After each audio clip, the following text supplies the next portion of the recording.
longer incantations for August. The eldest frog calls to the rain with a rhythm she's taught to the mountains for centuries. With intent in her rinsed blackberry eye, throws everything against this raging summer and sings.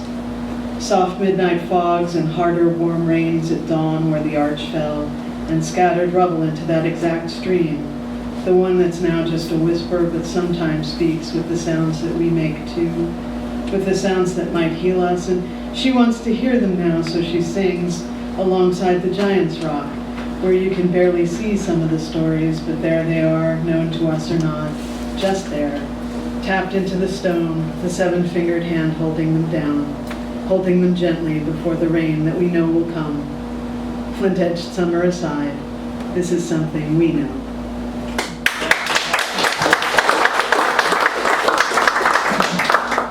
So I live in a house that 5 generations of my family has lived in, one of them being my kids, but that still puts us here for quite some time. Those of us who've been here for any period of time at all, and I'm not talking about the ones who've been here for like 3 years, who like to claim having been here for a while, have noticed all of the differences and the changes. But this is how some of us got here.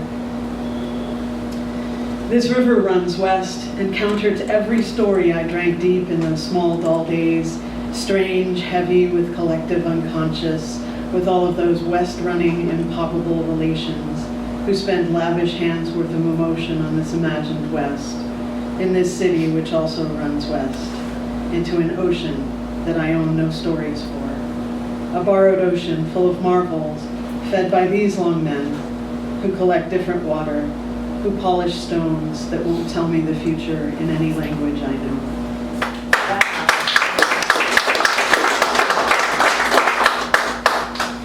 This one's for you, Dan. I always catch the old world diseases. I'm post-Columbian, inherit the crackle and residue of mud-handed invaders and measles that I never develop a resistance to. Oh sure, I've had those shots, but still catch it every time it enters me. It could have been my blonde grandfather's fault, salt miner that he was. He held a union post during the general strike. It could be a scrap of his code that opens those doors, a conflation of always and never. I was his princess with my glow-in-the-dark baby skin, my soggy hands, even then blue-collar square. Snapping the clip earrings onto his white furred ears. Boorish, a student said of me, complained of stories from my unlikely life. But I am unlikely. Post-Columbian Indian, hillbilly Polish, union agitator and career military DNA, an inheritance from my grandfathers. I was born to take the bullet, take the germ, take the weight on my working class shoulders, on my native feet. Woo!